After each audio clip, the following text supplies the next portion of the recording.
Hello out there in YouTube land and welcome to FanTalk episode 3.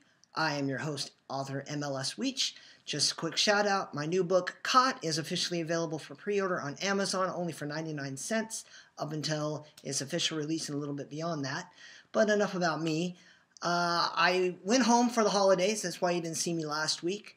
I got to spend time with family and I also got to see the holiday episode of Doctor Who, which got me thinking about my personal favorite Doctor Who character, which is Matt Smith. He is the Doctor that to me showed the greatest range. He was part of the bigger events.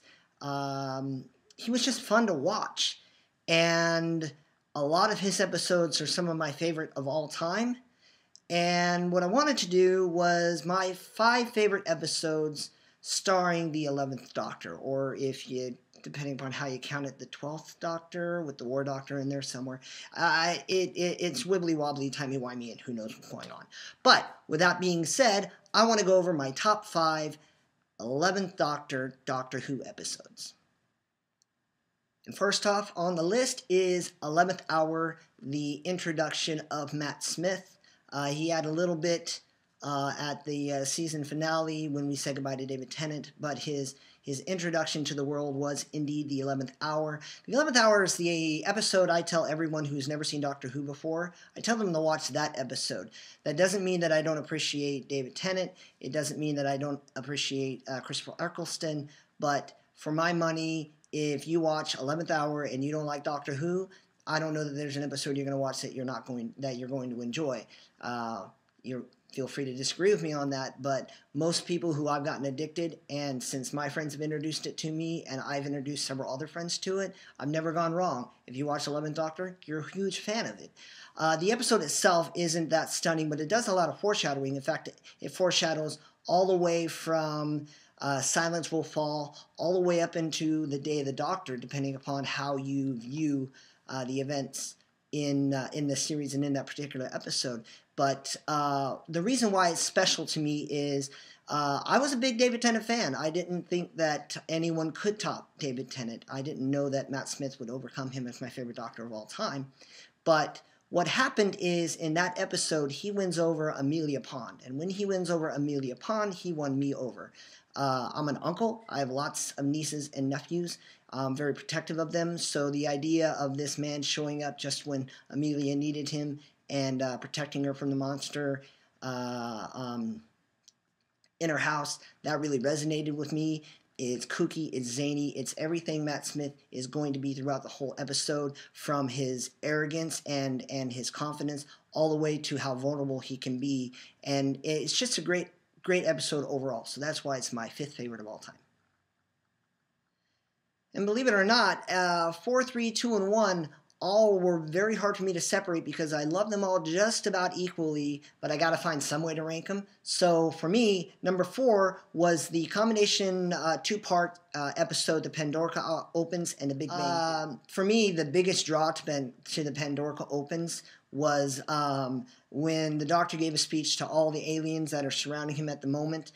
He basically tells them, you can come down here and try to take this from me, but I just need you to remember I'm the thing that stopped you for everything you've ever tried to do. So if y'all want to do this, we can, but I wouldn't recommend it. I'm kind of an arrogant dude. My sister actually made my badge as an instructor that I have on my wall in my classroom. It's from that actual moment. It's probably my 2nd favorite scene in Doctor Who of all time. It's just so awesome. He starts by shutting them all up with "I am talking," and then he just goes down the litany of reasons why messing with him is just a terrible idea. It's the greatest pride moment in Doctor Who as far as Matt Smith is concerned. It has a lot of power, a lot of range, great ending. So overall, those 2 episodes combined do a lot for me. I also like, my friends often yell at me because I'm a little vague sometimes. I'm always talking about things as if I'm waiting for everyone else to figure things out. Again, I said I'm arrogant. I'm never going to lie about that. But he goes back in time and he talks to Amelia when she's in her bed and tells her the story so that years later, when she brings him back with the very power of her imagination and her sleeping next to the time vortex for all time, it's just one of those great things. And then he comes out of the TARDIS in the suit going like, I had no idea this was going to happen. I was just wearing this. So a lot of this is why Matt Smith is my favorite. And a lot of those moments are where you see a lot of genuine Matt Smith. So these two episodes combined, my fourth favorite, and we'll see what's going on next. All right, so for my third favorite Doctor Who Matt Smith episode, I want to issue an apology to my friend Peggy. If she's watching, Peggy, I'm sorry. I know this is your favorite episode, but it didn't quite get all the way to the top of my list. But it's still easily one of the best episodes of Doctor Who ever, period, much less Matt Smith's era. I am, of course, speaking about Vincent and the Doctor. This, without a doubt, the most touching episode of Doctor Who. You can't watch this and not cry. You can't watch this and not want to immediately go out and find a Van Gogh painting. You can't watch this and not feel something for all of the characters that are in there. It does such a great job. When Vincent's lying down there and he's describing what he sees in color, being a photographer, being someone who teaches visual arts in my class, it's wonderful to think about what Van Gogh would have said talking to people about how he sees the world, how he sees light. In fact, somewhere around here, I just moved in, so I'm unpacking more or less. I may actually unpack one day, but for a few episodes, you guys may believe I plan to, and then whether or not I actually do is going to remain to be seen. But check this out. I got this for Christmas a while back, and that was one of my favorite gifts. I saw it on an episode of TV. I think it was like Big Bang, and I was talking about like how excited I was. I was like, oh my god, that's the Van Gogh painting of the TARDIS exploding. My sister just kind of quietly nodded her head like, yeah, I got you. So I'm a huge fan of Vincent and the Doctor, and I think the strongest part of that episode is actually the dialogue between Vincent and the Doctor. There's so much power there. There's so much intensity, but it's all subtle. It's all drawn out. And I love action sequences as much as the next guy, but for me, there's something to be said when people can really, can really sit in and share an intense moment that you don't necessarily have to scream or shout or just be there. And then there's that little essence of adorable Matt Smith that resonates through all of it when Van Gogh is sitting there trying to paint and Matt Smith is trying to motivate him, and really all he's doing is being annoying. So it's even the Doctor who gets annoyed with other people trying to talk while he's thinking, being annoying by talking while other people are thinking, and the Doctor is pretty hypocritical throughout all of his regeneration, so it makes a lot of sense. So Vincent and the Doctor, my number 3 favorite Matt Smith episode in Doctor Who of all time. All right, so between number 2 and 3, honestly, it really was a bit of a coin flip. It took a lot of soul searching, and if I shot this in another week, I may flop again. These two are really locked at the hip. It's probably the hardest two to separate, but I have my reasons. This is my top 5. If you want to give me your top 5 down below or post a link to whatever blog you have, I'd greatly appreciate it. But for me and my money, the number 2 episode of Matt Smith of all time, The Rings of Asgard. Now, this introduces it doesn't introduce Clara, but it's Clara's second official companion episode. And for me, what takes it from me, what makes it excel is when the Doctor is talking to this entity that's sucking all of these thoughts and all of this history and all of these emotions, and he's talking about the things he's seen and the life he's led. It's just so powerful.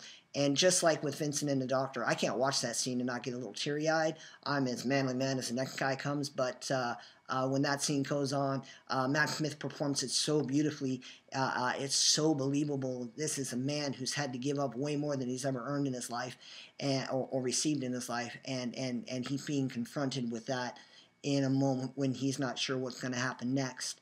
And so that really just sings for Matt Smith's acting ability. It really gets to the essence of who Matt Smith's Doctor is, for all of his pluckiness, for all of his witticisms, for all of his zaniness. At the end of the day, he's got that blend between the War Doctor and David Tennant, and even a little bit of Eccleston, where he's this embattled veteran, and he's trying to take that next step. He's trying to go back to being just this guy who's gallivanting around the galaxy. He wants to go back to the Doctor who just wants to zoom around the universe and have a good time, but he keeps being faced with decisions that he doesn't want to make anymore.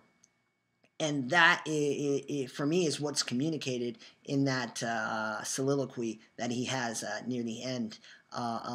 Clara, she started out real high on my list of companions. I might do another companion list later on, but she kind of fell off toward the end of Peter Capaldi's iteration as the Doctor. But in that being introduced, it was a great scene too, because in that instance, the Doctor was kind of sort of saved, which is Claire's thing if you watch this series. So Rings of Asgard, guys, if you watch and you really hate it, you really think Vincent should be above Rings, or you think Pandorica opens, go ahead and flip them. You can believe whatever you wish. I just ask that you respect my list. These are my top 5, and I really think that moment is. If you don't see that moment in Doctor Who, then some of the later episodes, they don't resonate in the same way. All right, so here we are with my number 1 favorite Matt Smith episode of all time. Now, a lot of you may get mad at me, so walk with me here. We're talking about my favorite Matt Smith episodes, the ones that I watch no matter what's going on, the ones that I love no matter what's going on. If we were talking about the most important or the most significant, then any of the Day of the Doctor, the Time of the Doctor, the Name of the Doctor, they might make it, but they didn't, because as great as they were, to me, they were as great as they were because they had these other episodes to build off of. But when you talk about Doctor Who is the story of a guy who ran off and whisked away on a TARDIS because he wanted to see the rest of the universe. And in my favorite episode, the script is flipped, and you see how the TARDIS saw that event. I've always wanted to see an episode of Doctor Who that was a lot like, there was an episode on Supernatural where every shot was from the point of view of the car. The camera never left the car. It was really powerful for me. I am, of course, speaking of the Doctor's wife. Now, the Doctor's wife is just pure genius on a whole lot of levels. But when you finally get to see the TARDIS come out and talk with Matt Smith like an actual character, to see her interact and how she sees the world and how she interacts and what she thinks of the Doctor, the TARDIS has always been a character. I'd go, I'm still more of a new generation Doctor Who fan, but for my money, all the way back to Tennant is when the TARDIS started having different characteristics. The way she performed and the way that the machine actually acted started developing as a character, and then Matt Smith took that to the next degree, and then this episode just brought it all home. And to think about what it would mean, because the Doctor has had so many different companions. He's been on so many different adventures. He's made so many friends. He's lost so many friends. He's lost people that's close to him. He's the last Time Lord. He's lost his whole culture, his whole world. The only thing he has is this TARDIS. And so having this episode was just such a great, powerful moment. I'm not honestly that big a melancholy guy, or maybe I am, but emotionally powerful episodes are usually going to be the ones that draw me in. If they're funny, they got to be absolutely hilarious. If they're action-packed, they got to be absolutely amazing. But for my money, The Doctor's Wife will always be easily number 1 in my favorite all-time episodes. They're always the one I want to sit down and watch when I don't know what else I want to watch in terms of Doctor Who. So that's my list, and I hope you've all enjoyed this.